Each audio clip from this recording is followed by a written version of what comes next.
Well, first of all, let me say without any doubt, one of the crucial characteristics of leadership is empathy. And empathy cannot reflect unless it is communicated, and then followed by the action itself of compassion.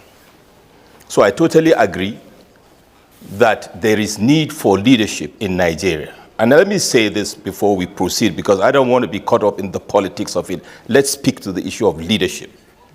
From time immemorial in Nigeria, let me backtrack to around 2010, at almost the peak of this terrorism and insurgency in Nigeria, Charles.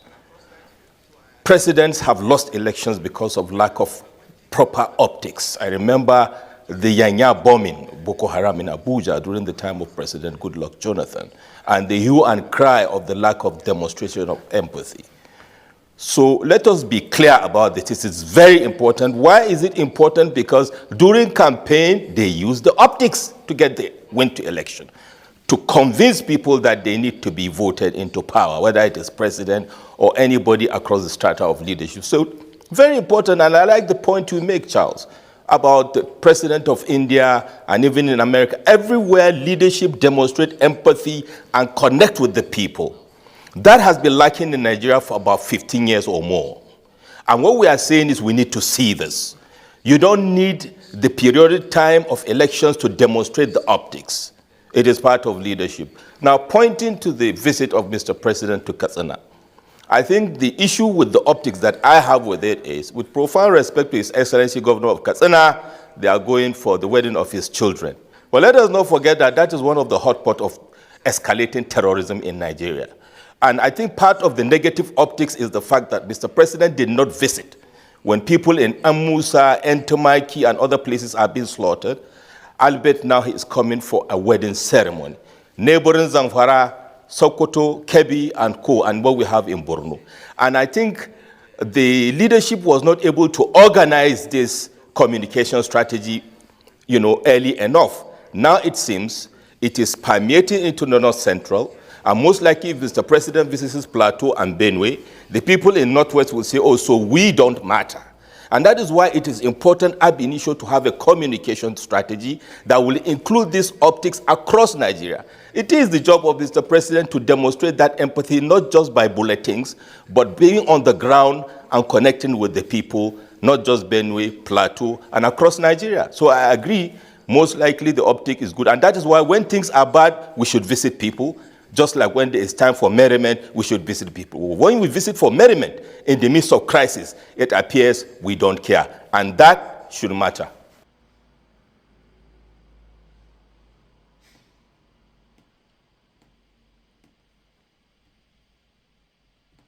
So guys, Tinubu has come under serious criticism for quickly going to Katsina State for a wedding and never bothered visiting the same Katsina State that has been under siege by bandits and herdsmen palaver. Now Nigerians are querying lack of empathy in this government, like we've always seen in the APC. So guys, in case you don't know, Tinubu was not around when Benue State and Plateau State suffered severe attacks. Upon returning to Nigeria, Tinubu never said anything about all the attacks that have been going on there. Neither did he even bother visiting the place. But now he got to wedding invitation took Tinubu from Abuja down to Katsina. This video you are seeing now is the length of Tinubu's convoy that has left Katsina people talking. Just see the length, a country that is suffering from severe poverty. Now see the length of the convoy that accompanied Tinubu to Katsina State. Nigerians have been reacting. The worst part is that this government lacks empathy. They don't care about the sufferings of Nigerians. You must have seen the video where Fulani headsmen have asked the people of Benue State to vacate their communities, and these people were packing their loads. They were complaining, how can they leave their lands for Fulanis who are not even Nigerians? Upon Tinubu landing in Nigeria, he has never made any statement on how to handle the crisis that Fulani headsmen are bringing to Nigeria.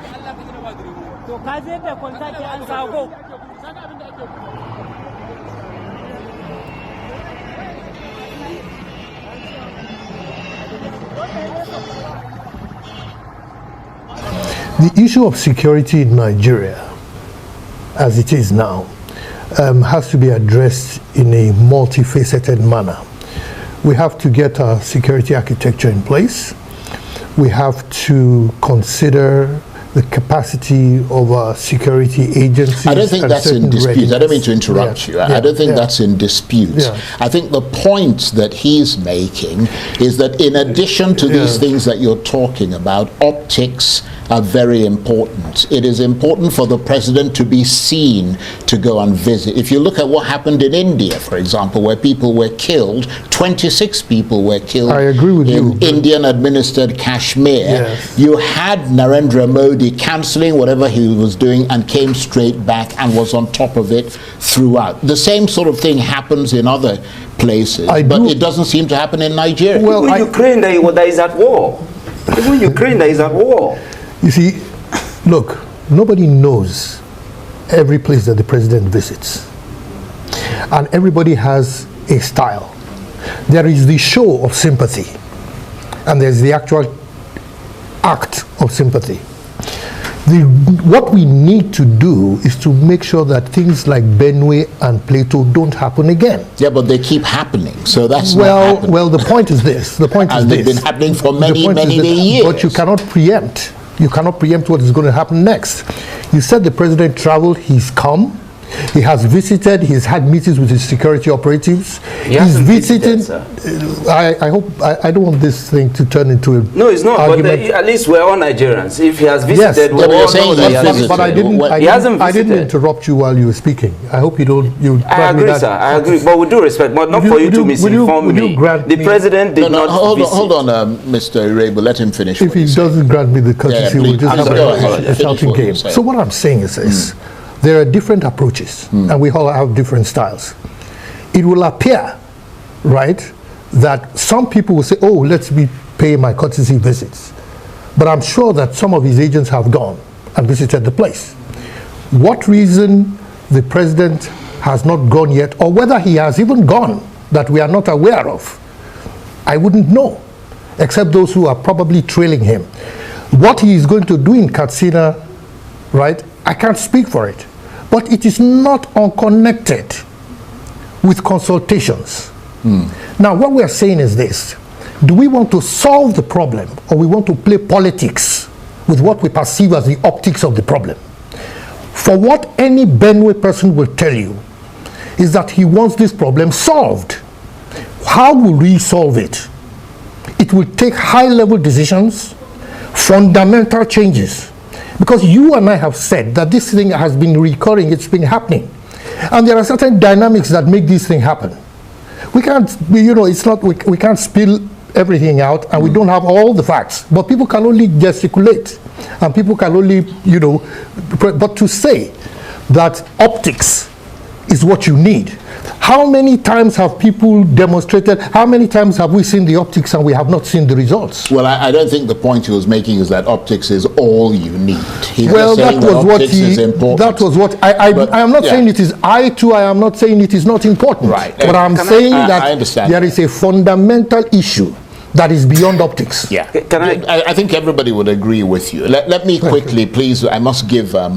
Baba Yusuf, I'm told, is ready in the off-site studio. Good to see you, Baba Yusuf. You're a bit far away from us, although we can communicate with you via microphones and so on. I wonder if you heard this conversation right now. There's something of a, if you like, a disagreement. Mr. Irebo seems to think that it's important for the president to be seen to visit those places where there's deepening insecurity. Mr. Byron seems to think that that is not as important as sitting down and working out how to solve the problem of insecurity. What are your thoughts on that? Thank you, Charles, for having me. It's good to see you again.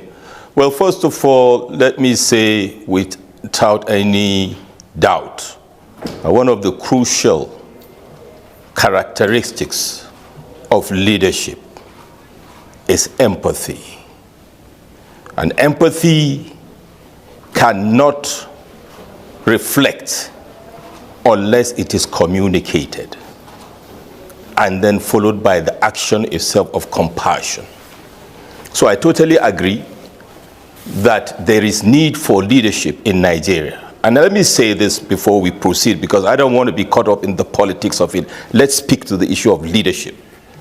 From time immemorial in Nigeria, let me backtrack to around 2010, at almost the peak of this terrorism and insurgency in Nigeria, Charles. Presidents have lost elections because of lack of proper optics. I remember the Yanya bombing, Boko Haram in Abuja during the time of President Goodluck Jonathan, and the hue and cry of the lack of demonstration of empathy.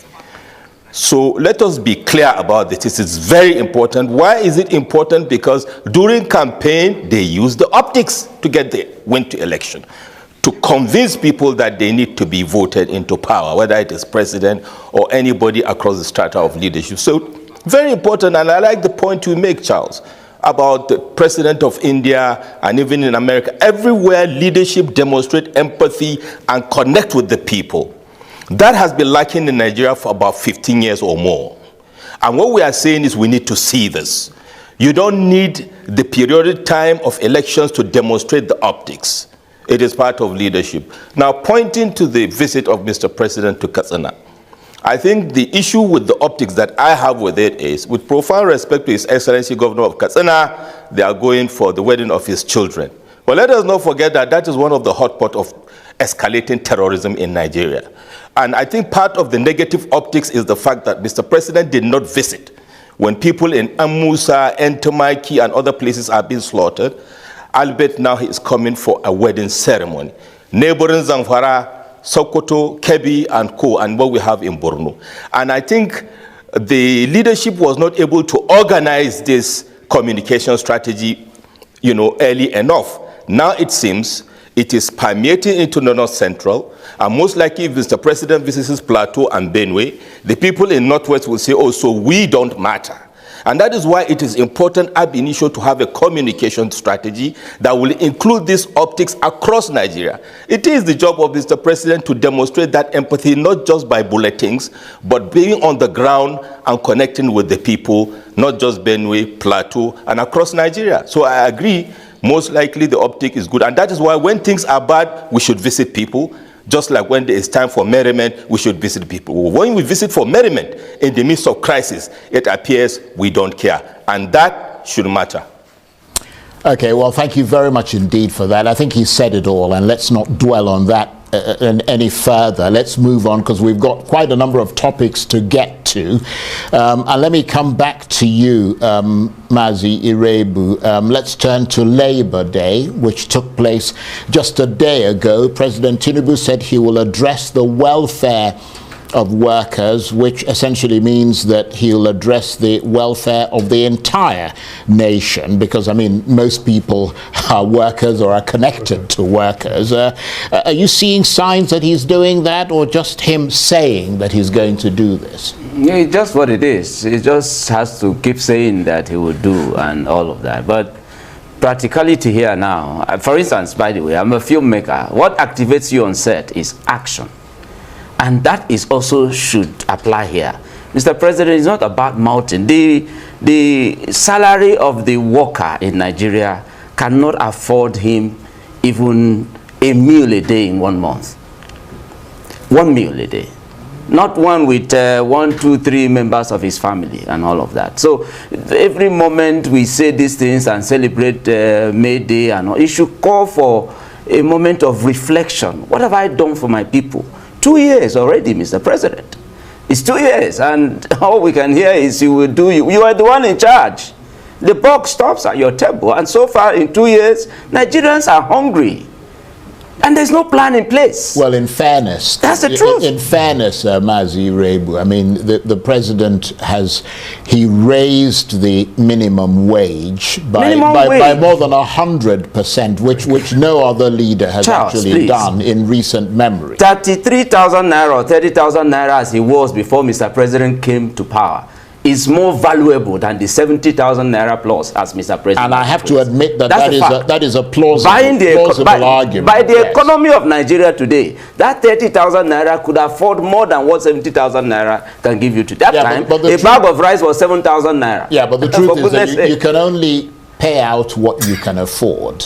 So the fact that he's made that more than 100% increase gesture suggests that if he had more, he would probably put out let's assess why the excuses that we have been getting, and also the accolades that the president has been getting, is that, oh, he took tough decision on the issue of subsidy, and that's because he had to save Nigeria money. Okay, haven't saved it. Jonathan, when he was going to remove subsidy, set up something called Shopee.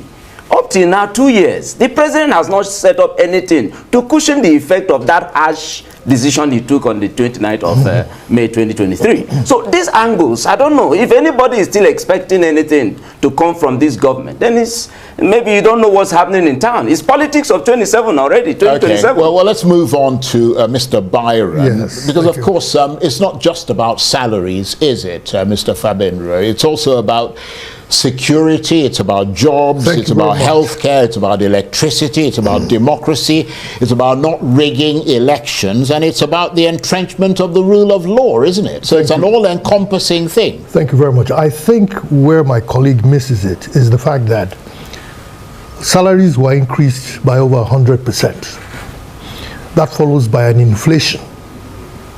Now, this is economics. It's not every problem you just throw money at. I know that there is a limitation in the salaries, but you will see that the government itself, right, has responded after negotiation. One thing the leaders of Labour said was that the communication between this government and themselves has seriously improved. Now, when you improve the dialogue with the workers, I believe it behoves us to acknowledge that as a step in the right direction. Secondly, but the problem people have is that we're always patting the government on no. for tiny little steps when the expectation is that they'd be taking gigantic steps. Well, 100% increase. If you improve communication, we should sit down and clap for you. Right? Improving communication simply means that dialogue is going on and that we can exchange. If the Labour did not believe it was worthy of mention, they wouldn't mention it. You see. And, the point about, the economy, right? We've had inflation. You can't, if you increase salaries beyond a certain amount, right, you will know the consequences. There's always a knock-on effect. Indeed. And there is, you see, the economy is integrated. There have been shifts in the structure of the economy. There has also been quite a bit of funding coming in from, IFIs, mostly working on institutional reforms that will require sustainable. Everything has a gestation period. Policies have a gestation period. You cannot get a woman pregnant today and expect to give birth tomorrow.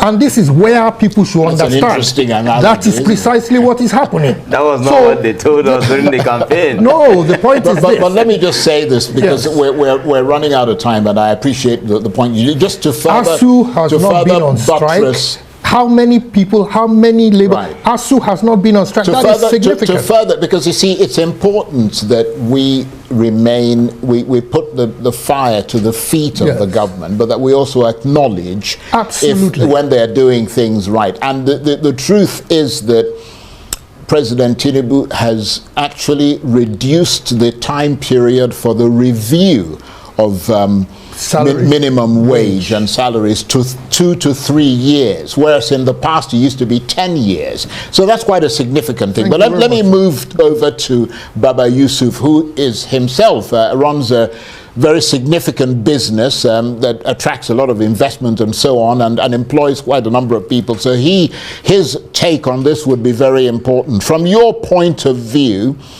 looking at it from government policy and what the Tinubu government has done in the last 2 years, do things look bright or bleak for the Nigerian worker? Because both sides, as we mentioned, the government and the unions, seem to agree that at least they are engaging each other better now than they used to do? Thank you very much, Charles. Well, I think one of the key things to note is that the employer will never satisfy the employee and vice versa. So what is important, taking it from what you said last, Charles, is the fact that the labor unions acknowledge that there is a door of communication opened and there are engagements ongoing.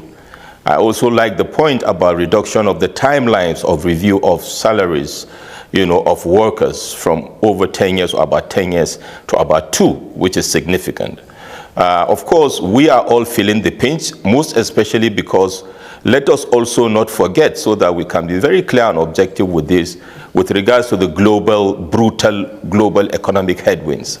We can see what the tariff war is also generating. We have not started feeling the impact, most likely until quarter 3 or 4.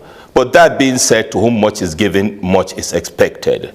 Mr. President has a mantra that we should not sympathize with him, that he knows the enormosity of the task before he took it. And indeed, part of the credentials he used, to win elections or to campaign was that he has that pedigree. And indeed, I acknowledge this many times. But what the time is now for us to see that leadership play out during crisis. We are going into midterm in the next couple of weeks. And employers and employees agree, especially we in the private sector, that we have multifaceted impact on the business that makes it even difficult to stay in business on one side, and makes it difficult to rein in investment to grow the business so that you can employ more people, because obviously government is not going to be able to employ, as much as they can. So what is important is also to the government not to lose sight of this crucial promise they made to people, because I reckon in the next couple of months, the focal point will be on campaign to 2027, as we are seeing. Right. That will be a huge distraction. And I hope that Nigerians, now it's the responsibility of Nigerians, obviously not political parties, opposition, to put the feet of leadership in close to the fire, Charles, not just at presidential level. A lot is not happening at those subnationals that we all need to add our voices, right, to. Okay. Well, look, we're going to take a break shortly, but before we do that, I need to get to this topic very quickly. So I'll implore you, gentlemen, to keep your answers to no longer than maybe 30, 40 seconds each at the most. Let's turn to the politics of defections. And this week, politics in this country has of late been feeling like a rather wild ride, with the PDP trying feebly and failing spectacularly to rein in its renegade members who've been throwing off the party's toga and joining the ruling APC in preference. How much have these internal divisions and the shifts in Nigerian politics thrown the PDP off course? How will the party that once dominated Nigerian politics ride out this unpredictability? And let me come to you, Mazi Irebu, because you are, of course, a member of the PDP. Looking at the defections, I wonder whether you see them as a temporary phenomenon which will ebb away soon, or whether this move to the APC is something more permanent that will essentially continue to weaken the PDP as 2027 approaches. Very briefly. Quickly, thank you. The defectors, as far as I'm concerned, particularly those defecting from PDP to the reunion APC, it's unfortunate, really, because you wonder, what are they looking for? You leave a house where you are landlord and say to go and be a tenant in some place that is not safe for you. It's just unfortunate. But it also shows that kleptomaniacs that we used to have in the PDP environment are gradually taking the step of our party, and so soon the party will stay focused and then move to the direction that the Nigerian people are yearning for, direction towards saving Nigeria from this reunion APC. Let me come to you, Mr. Fabenra Byron. Thank you very much. I think the point essentially is that why would you want to serve in heaven than rule in hell? Well, that's one way of looking at it. That doesn't mean that that's what it is. Yes. So please No, don't. but that's not good for my party. My party is not hell, Charles. Please, I take exception to that. I wanted to use that analogy because just you have to correct it because that's the marketing. That's why I said to crack a joke. We're essentially cracking a joke. But please go ahead, Mr. Well, you know, I'm so glad at what you know, this opportunity. Number one, the history of PDP shows that it's a party that never listens and doesn't learn. They made so many mistakes and they keep on making the same mistakes. A couple of years ago when Secondo was in power, there was a lessons learning exercise for PDP conducted by YBO, Badijo Okunsoya. None of the recommendations was carried out and it was supposed to revive PDP. Another thing is this, PDP itself, right, look, to blame people who move from PDP, when last did they have effect? It's been run so in a manner that has been so pedestrian, in such a way that anybody who means business will not hang on. I keep on saying that it's like latching on to the PDP, it's like latching on to the Titanic. And secondly, if I decide to, you cannot say, the Titanic is a sinking ship. It is a sinking ship. And then and it's sunk, actually. You cannot say, and you cannot say because a person moves, we are not slaves to any party. Yeah, you cannot say because, can I finish please? Right, we really must go. Yes, I told you 30 seconds. Small point. Now you've taken over a minute and a half. A small point. You cannot move, because I moved from Redeemed Church to Seventh-day Adventist Church does not mean I don't believe in Jesus Christ. Right. Okay. I may think that the pastor has a problem. Okay. Or the church is being mismanaged. Well, you mentioned that the PDP hasn't been holding its meetings. They haven't. The APC hasn't also been holding meetings. Has never held a meeting. But let me move on very quickly to Baba Yusuf. Baba, I don't know how much all of this suggests that Nigerian politics is in a real state of flux at the moment. It is, Charles, and it appears the politics of bread and butter has taken its toll on the entire political system of Nigeria, or ecosystem, and especially with regards to the opposition party. Let me remind us that, in fairness to the APC, even though it's a coalition, majority of the parties that form the political party APC were in the dungeons of opposition for over 15 years. So suffice it to say there is lessons for PDP to learn there. And truly, I agree. I've said it many times, I've written about it. PDP is in tatters because of three reasons. One, because of bread and butter politics. Two, because of the Atiku factor. Three, because of the linchpin strategy of a man called Nyesom Wike. The rest is history. They will never agree, but that is the reality. And that is the problem with the PDP, recognizing the issues they have so that they will move in the right direction to revive the party, if any. Otherwise, it will become a legacy party. Maybe in the next couple of years, we'll see what happens. Well, thank you very much for that. You're watching Arise Prime Time. Plenty more still ahead as we continue our look at the week that was. Stay with us. Welcome back to Arise Prime Time. I'm Charles Enyegolu, and this has also been a week in which day by day, week by week, month by month, and year by year, the bills have been going up and the quality of life has been going down. And now the World Bank is predicting that it's all going to get worse and more people are going to fall into the poverty trap, despite the government putting up a robust defense. The World Bank said in its report that by 2027, poverty in this country would rise by nearly 4%. Bad news for so many who had been hoping for a turnaround in the economic fortunes of this country. And our three commentators with their illuminating beacons of knowledge are still with me, and they are the policy strategist and group CEO of Global Investment and Trade Company, Baba Yusuf, the public affairs analyst, Mazi Nnamdi Dixon Irebu, who is a member of the People's Democratic Party, and also the current affairs analyst and former presidential candidate, Shino Fabenro Byron, who I have to say is a member of the APC. Gentlemen, thank you very much indeed for staying with us. Let's talk about the World Bank, and I think the last person I spoke to was Baba Yusuf, wasn't it? So let me come to you, Mr. Irebu. We heard the World Bank saying earlier in the week that poverty will increase to nearly 60% in Nigeria by 2027.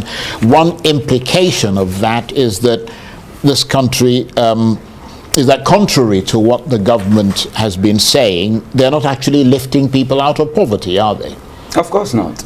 And you don't need a soothsayer to tell you what it will look like in the next 12 months or 24 months, going by what we have already seen of the 23 months of this, I don't know how to define now, but the so-called renewed shege, if you ask me. But the point is that we have a chance 2027. That's what the World Bank is trying to prompt Nigerians towards. We have a chance in 2027 to save ourselves by bringing in a new leadership that will give the nation a proper direction. In fact, I pity who will become the next president of Nigeria, because by the time this government is done, the ruining of Nigeria by APC would have been so obvious that you would have to really work your heart out possibly to fix Nigeria. Okay. So 2027, as the World Bank has rightfully predicted, that's what it is. But the Nigerian people have a chance to save themselves. Mr. Fabenro Byron, what do you think the government should do to reverse the rising levels of poverty in Nigeria in the wake of this World Bank assessment? Or do you think the government is doing enough? I think the government is already doing certain things. Number one, there are institutional reforms. There's a program called the Reset. It is critical, and it is funding specific institutional reform that will increase financial inclusion. There is the ASO agenda of 2025, which is expanding the economy to a 1 trillion economy by the year 2030, which means that by 2027, we would have gotten to some space. That program is a financial inclusion program, specifically for financial inclusion, which will include women, which will include the youth. There is also this issue of decentralizing. If we don't cascade, someone talked about, making demands. The demand side of governance is there. People have to make more demands to their states and local governments. The tax reforms have been there. The fact that the local governments have been unraveled for the people, the new laws. By the time so when the World Bank spoke, it spoke not definitively, but look, do this. This will happen if this and this will not happen. Fortunately, the government has already put things in place. And what we're waiting for them to gestate, for you to look at, say that the World Bank said it so that Nigerians will look forward to 2027, I think that is ludicrous. Right, okay. Well, let me come to you, Baba Yusuf. What are your thoughts on that World Bank report predicting that Nigeria's poverty level is going to go up by about 4% by 2027? Very well said, Charles. And let us also note that these predictions is not of Nigeria in isolation. There's a global, socio-economic headwinds. Of course, the domestic socio-economic headwinds, which may be a function of self-inflicted injuries, will only make it worse. I believe that what is important for government, especially in the case of Nigeria, receiving this message at this time of the year, going into Q2, and seeing the impacts of the global tariff war, is to go back and re-strategize. The initial plan that went plugged into the budget 2025 will certainly not fly. So I will expect Mr. President and his team to have been looking at the numbers again in terms of the expected revenues, which will be obviously impacted, and also see how they can rejig some of the strategy and recalibrate in line with the current global realities, and redomesticate their strategy in line with our global realities. 3-4 months ago, Charles, we didn't expect what is happening in Plateau, what is happening in Benue. We see the escalation in Borno and all that. So I will expect a re-strategization for us to see how we can generate and produce more. The special agri-zone projects that are being supported by the African Development Bank should be one of our linchpin strategy in terms of security and in terms of trying to generate more inwards, because currently, obviously, Every country is trying to see how they can survive from within. You know, all the talks about foreign direct investments and all the globetrotting now has to stop. Countries have to look inward and see what they can generate in the next couple of months. Okay, let's move on to the next topic, and thank you, gentlemen, for keeping it nice and short. We need to keep them short and sweet so that we can get to everything. And this week, as the Tinubu presidency approaches the halfway mark, the president of the African Development Bank, Dr. Akinwumi Adesina, issued yet another stark warning. This country, he said, faces perpetual economic stagnation unless it can arrest its electricity crunch. And he expressed deep concern about this staggering decline in Nigeria's GDP per capita, which plummeted from $1,847 at independence to just $824 in 2024. Given such a staggering decline, how much is this country's economic future at grave risk? And let me come to you, Mazi Irebu. Dr. Adesina warning about the dangers of the electricity pinch to the economy. That's not new. What is new is the alarm that he's raising, coming from someone in his position. The suggestion that Nigeria will be in perpetual economic stagnation is worrying, isn't it? Oh, of course. It's very, very, very worrying. And that's another alarm, really. And of course, Nigerians can go back to the archives. Remember when the president, in some of the town halls that he organized during the campaign, he told the Nigerian people that if 4 years or thereabout, he doesn't give them power, forget him, that he should not consider him for a second term. We hope we are... Well, in fairness, it's not 4 years. No, yeah, it's okay. So, but it's 2 years already. So the point is that that's another warning, because clearly within the 2 years period of this government, that alarm is coming because there's no deliberate plan in the direction of giving Nigeria 24 hours light. There's no plan like that. It's just the same thing, the same story. If I left my house, of course, there hasn't been light for the past 2 days. So some angles of approach that the government has given, of course, if you, at this time, you're still keeping that same minister for power as we have had for the past darkness that we have had, then there's something wrong. You don't have any plan for that sector, because by now that minister for power ought to have been fired, and given a new person given a proper order, really, if you may. Mr. Byron, he also expressed, Dr. Adesina, deep concern about the staggering decline in GDP per capita, which fell from $1,847 in 1960 to just $824 in 2024. And of course, a significant part of that erosion occurred under an APC government. It sounds like a real sort of doomsday scenario, doesn't it? Well, let me quickly respond to that. If he says on the energy thing, if my colleague says there is nothing, it's better to say you don't know than to say there's nothing. As we speak, you're looking for show. As we speak, there is an engagement with the Germans, with Siemens, to expand Nigeria's grid capacity to 12,000 megawatts. Yeah, but I don't mean to interrupt you, but the problem with electricity is that people just want to turn on the lights. They don't want to hear any stories. Nigeria has been engaging Siemens since Obasanjo came back in 1999. Yes, Siemens have made tons of money from this country, but they never see, I'm not talking about Siemens, the policies are never seen through. Yes, well, but to say that there's nothing going on is wrong.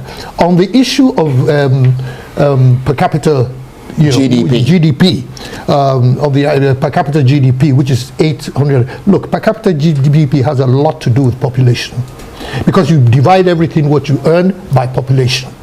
And so for me, but it has to do with the size of your economy. You have to keep growing your economy as your population economy grows. is growing at 3.4%. And how many economies in the world? Well, actually, that percentage, that has been downgraded. It was downgraded by the IMF. To what? I think it was downgraded from 3.4 to about 3.2, but not below 3. Not below 3. And the IMF, I mean, you know what the IMF has done. In terms of the trajectory we are going through, the IMF has sort of endorsed, I don't want to use the word endorse, but recognize that it's on the right trajectory. So for us to be able to get the benefit of GDP, the production has to come from the roots, from the ground. I agree with what has been said, but we cannot, production doesn't happen at the federal government. It happens at the states, it happens at local governments. Okay, let me come to you, Baba Yusuf. We're all trying to keep our answers reasonably short. I guess what's alarming is that the GDP per capita that Dr. Adesina was talking about, that was at $1,847 in 1960, it actually grew in 2010 to $2,120, but it has since dropped to its lowest point in 2024. And that would be through sheer mismanagement, corruption, ineptitude, and all the rest of it, wouldn't it? That's totally correct. And to add to that, what is more depressing is that the number is almost 60 years all-time low, Charles, in the history of this country, and that should be alarming. And I want to advise policymakers and strategists of successive administrations and the one to come. From where I sit, and as a lesson for me in life and to the glory of God, we thank God for where we are. When I get a feedback that is like this, it challenges me. I wouldn't defend it. I will eyeball it from a practical perspective so that I deal with the critical pillars for success. That's what the administration should do. And I will expect going forward, keying it to what we discussed earlier with regards to the World Bank numbers and what we see in reality.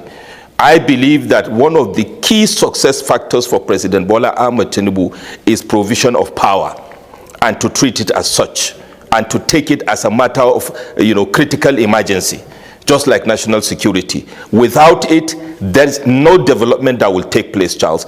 People are generating their own power to drive businesses, to provide security.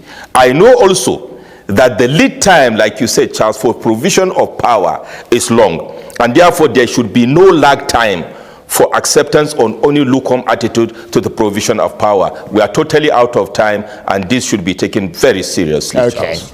Well, thank you very much indeed for that. And we've got about 5 minutes left for the program, so please, short and sweet answers. This was a week in which the president of the National Association of Nigerian Students, NANS, is reported to have been attacked twice, incidents that have been confirmed here at Arise News. President Tinubu's son, Sheyi, has denied allegations that he led, inspired, or goaded thugs to disrupt NAN's inauguration ceremony in Abuja, with NAN's president Atiku Abubakar Issa alleging that Sheyi Tinubu arranged for him to be kidnapped and subsequently beaten up and forced under considerable duress to endorse a preferred candidate. Allegations Sheyi roundly denies. Let's take a quick listen here. There is a black Lexus. That was the black Lexus that the president's son bought, and there's another CNG bus. It's one of those buses that was shared to the student by the president. Was also there. That was the bus that contained those thugs, that brought those thugs to the venue, and they burgled into the venue and started macheting people. They macheted the president. You can see the picture of the president there. He was macheted, he was brutalized, and he was seriously injured. As it stands, as I speak to you, he's under serious health condition. We don't know where it will lead to, but we have to make the whole world know that this. Okay, well, that's just a very short snippet, and as I said, we're running out of time very fast. Mr. Irebu, what do you make of the allegations against President Tinubu's son? The fact that Tinubu's son is being talked about raises the stakes, even though we haven't seen any evidence that actually links him directly to that incident. First off, this is a very sad development. It's a dangerous trend. If we allow this to just slide, then we're making room for anarchy. Sincerely, I am saddened. I've seen this video online. It's trending on social media, so I've taken time to watch it. And my worry is that up till now, the Nigerian police has not made a statement. By now, those names mentioned, including the president's son, ought to have been invited for us at least to get his own side of the story. He has no immunity. He was not elected to any government office. He's not appointed to any government office. So there will be no reason whatsoever anybody in that law enforcement agency will be delaying in the direction of inviting those names mentioned. Well, that's an important just to ascertain point. The facts. Yes, that's an important point. And let me come to you, Fabenro Byron. Yes. The challenge, of course, is finding the evidence to corroborate the allegations, although we're seeing videos and so on. Because just the fact that a person was beaten up, even subsequent to a meeting that is alleged to have taken place with Sheyi Tinubu, doesn't mean that Mr. Tinubu sent thugs to attack the person, does it? Exactly. You know, there's no evidence. It's a very sad, you know, event. There's no evidence. And I've seen a video in which the NANS president was actually granting an interview reciting what happened to him. It was very sad, but to be honest, you know, I'm a lawyer, you know, and pictures can be very deceptive. It's what we see in front. We don't know what is behind. I am not casting aspersions at anybody's accusation. But it needs to be investigated. And I believe it is being investigated. Right. It is actually being investigated. Okay. Well, let me come to you, Baba Yusuf. You've got the final word on this. Do you expect that the police will have the guts to really dig deep and investigate this fully, or is it not likely to go any sort of further than social media posts and allegations and denials in the media, even though technically, as has been pointed out here, Sheyi Tinubu is not immune to investigation or prosecution? I totally agree that he's not immune, and I'm calling for investigation as well, because we cannot allow this to slide. But importantly, let us also know that Mr. Sheyi Tinubu is a Nigerian. He has the right to free association and freedom of movement. But that being said, I would like to hear from the two senior citizens, elder statements in that meeting, former Governor, His Excellency Senator Ibrahim Shekarau, and former Senator of Kogi, Captain Idris, that were there present, because I saw a snippet where His Excellency Ibrahim Shekarau was actually speaking when the incident started happening.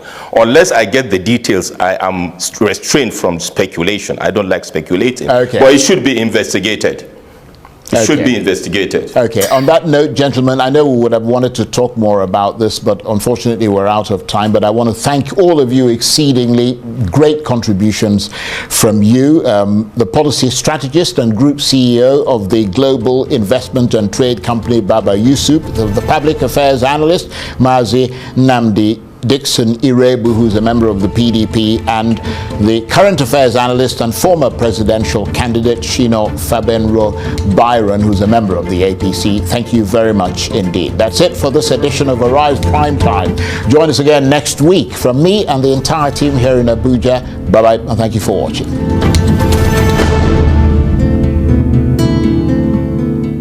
So guys, you have seen it for yourself. These are the things we are saying about leadership in Nigeria. It's not about the people. It's all about the politicians themselves. They own the country. They decide what happens. You can see the lack of empathy in the Tinubu's government. They don't care. He wasn't in Nigeria when all these attacks were happening. Now he arrived and headed for Katsina. We saw the Prime Minister of India, who was outside the country when an attack happened in India. He quickly cut his journey short, arrived in India. And before he even arrived, his minister has visited the scene of the attacks, at least to douse the tension. But such thing we don't see in Nigeria. So guys, it's really, really so sad that leadership remains the biggest challenge that this country is facing.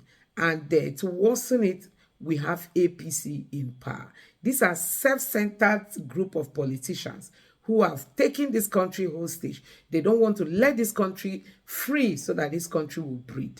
They want to keep recycling themselves in power. Nobody wants to leave. You can see that despite the fact that Tinubu has performed so poorly, Tinubu is already campaigning for 2027. And they know that Nigerians will not vote for them based on, their performances. They are now captivating states and forcing governors to come over. If they accuse you of corruption, they use you to push you over to the APC so that they will not prosecute you. So they are now, prosecution is like a way to force people to decide to join the APC government. So guys, we don't have leadership in this country. And that is why Nigerians, you owe it to yourself to participate in the forthcoming election, to make sure that we keep shocking these people.